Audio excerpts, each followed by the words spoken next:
All right, here we are. We've got our rocket ship that flies off into space. It does accelerate and keeps accelerating, but for now what we're going to do is add the ability to turn our rocket ship so that we can sort of like zoom around and turn around. So let's open up our script. So not only are we going to add the force to move our rocket ship forward, but we're also going to want to rotate our rocket ship. And for that, we're going to rotate the transform. So we're going to grab our variable. This will be transform to use. I'm going to copy this down here into our update method, and we're going to access the rotate method by using the dot operator here. So transform to use dot rotate, and then just like add force, we're going to add these little two parentheses or brackets, and then our semicolon. There's semicolon at the end. Finally, it's looking for two different arguments, and the arguments are the variables that you have to pass into the method. In this case, for example, with the add force, it's looking for a vector 2, and you can see that whenever I hover over the method, whenever we hover over the rotate method, you can see it's looking for two different things. It's looking for a vector 3 Eulers and a space relative to, but it's also a different version of it is looking for here a vector 3 axis and a float angle. So the axis that we're going to rotate on is going to be, well, let's try and work it out. We can go ahead and grab our rocket ship here, and we can change these rotation values. So if we rotate on the x-axis, we can see that's not quite rotating the way we want. It sort of like squishes and stretches it in our 2D view. Let's set that to 0. What about our y-axis? Well, that squashes and stretches it on the other on the horizontal plane. That's not quite what we want. What about this z-axis? Maybe this will give us better. Yes, so this is how we want to rotate our object in the 2D space on the z-axis. So that means that we're going to go ahead and create a new variable. Again, always using variables whenever we want these values. In this case, it's going to be a vector 3, and it will be like rotation axis, let's say. And now whenever we save the script, we can go into Unity and set that rotation axis to be, well, what was it? It was the y-axis. No, it wasn't. It was the z-axis. I have to make sure I remember what our finding was. And whenever we, oh, there's an error. Let's see. It doesn't like this. I'm going to get rid of this for now so that we can just, it was incomplete. So now we can change our variable. Let's go back. All right, here it is. It's arrived the rotation axis. We're going to go ahead and say 1 on the z, which means now whenever we do this transform to use dot rotate, we can pass in first that axis. So we're going to go rotation axis. The last thing we need to rotate it is we're going to need the angle, which is just to say the amount that it rotates by. And then what's the angle? Is it how wide is it? For that, just like our speed, we're going to have a go ahead and say new float, and this will be like rotation speed, let's say. And now we can, just like we're using our speed here, we can use our speed here to set our rotation.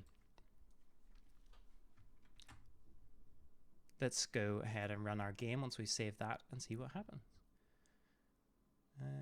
Doesn't look like much is happening at all, and that's because our rotation speed is 0. Let's go ahead and set that to something pretty high. Always set values to high things, then you can see, oh my goodness, that is rotating quite substantially. Let's go ahead and set this down to 10. And now one thing you might notice is, okay, well, our rocket ship is just constantly rotating. Oh, even 10 is a very high value. We don't want our rocket ship to keep spinning around out of control. We want it to rotate based on our input. So it's time for an if statement. We're going to go ahead and create our if statement here. Inside, we're going to use the input dot get key. This might be familiar to you now. Get key. What key shall we use?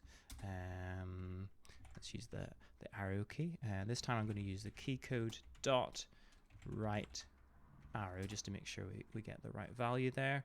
And then we're going to create our curly brackets, and we're going to grab our rotation code. We're going to get rid of it. We're going to Control X and Control V to put it inside our if statement. So now this will only happen if we have the right arrow key pressed down. Let's have a look and see if that works. So saving it out, and now we're going to run the game. So you can see only whenever, that's kind of funny, only whenever I press down on my right arrow key do we rotate in that direction.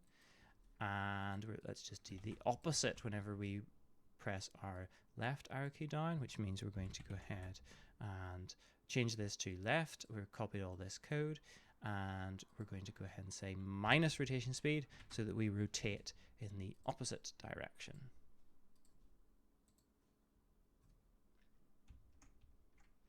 Still rotating far too fast, but we can change that. So one thing that you might notice in your version is that depending on the frame rate of our game, this method, this update frame, this method will get called more often or less often.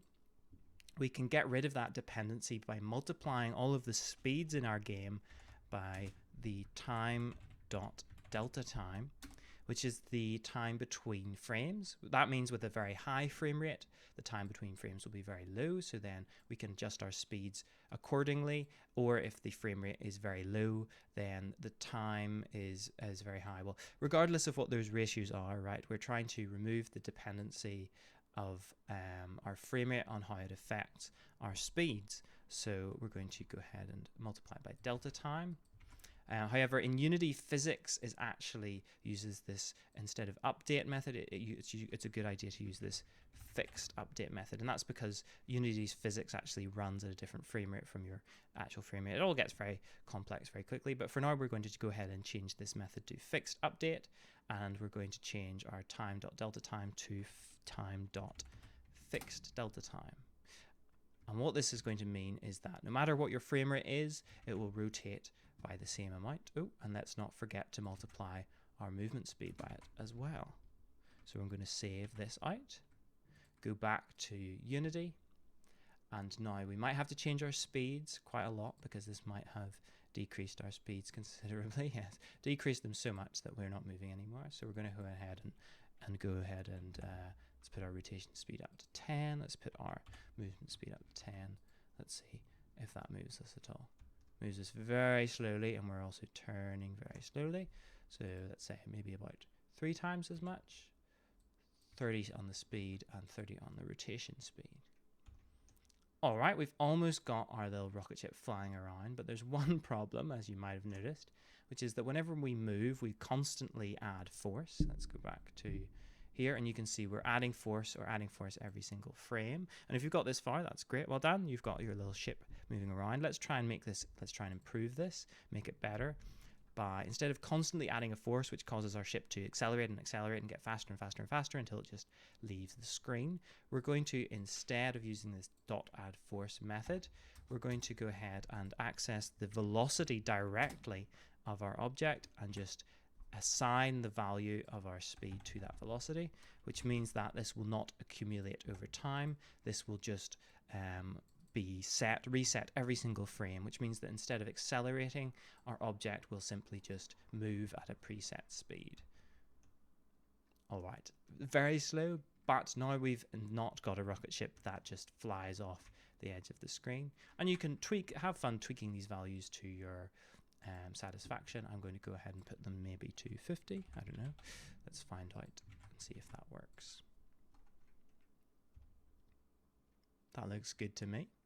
Still very slow, but we can tweak those values to our heart's content. Let's add one last thing. We're going to add some physics just so that you guys can see how you set up 2D physics in your game. We're going to go ahead and right click on this, and we're going to create another sprite. So we're going to need something for this sprite, maybe something it can collide with. I'm going to go ahead and look for an asteroid, maybe. That's the kind of thing you might find. Asteroid. And make sure you type in sprite when you're Googling for these things, because then you'll find the sprite you want. Yeah, this one looks good. Download. I want to find a site that you don't have to sign up for if you download something. I'm just grabbing something randomly. Here we go, downloads. Let's grab our object, and we can create these sprites ourselves as well, which should be pretty cool, but this is just doing something very quickly. We've got our sprite. We're going to add this this object. Oof, it's far too big. Let's change our scale back down, just like we did with the ship, from 1 to 0.1. Oh, that's too small now. 0.3 maybe. Let's have a look. Yes, look beautiful. We've got the complementary art style of the cartoon ship and the photorealistic asteroid. But regardless, we're going to then go ahead and add the last thing we need, which is colliders. In this case, we need a circle collider. So I'm going to go ahead and add a circle collider to our ship. It's maybe a bit big, but we can change that later. We're going to add a circle collider to this asteroid. Far too big. Let's go ahead and change the radius. We're going to bring this radius down. Bring this radius down. There we go. English is hard sometimes, guys.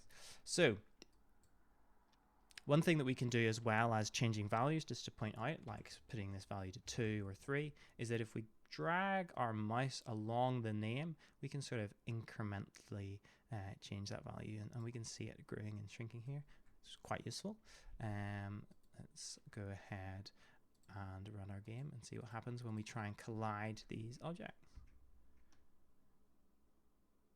Well, you can see it sort of gets stuck on the object, which isn't really great. For space, we want our things to be able to sort of slide along each other, right? So we've got a lot of friction, too much friction. In space, there's no friction. Well, in our space game, there's no friction anyway. We're going to have to add a physics material to our objects to prevent that stickiness and that friction, so that we can have a perfectly gliding. So we're going to add our new physics asset. We did this by right-clicking, going Create, and then going to Physics Material 2D. And you can see there's just 2 values here for our physics objects. Our friction is by default 0.4. We're going to go ahead and change that to a big solid 0.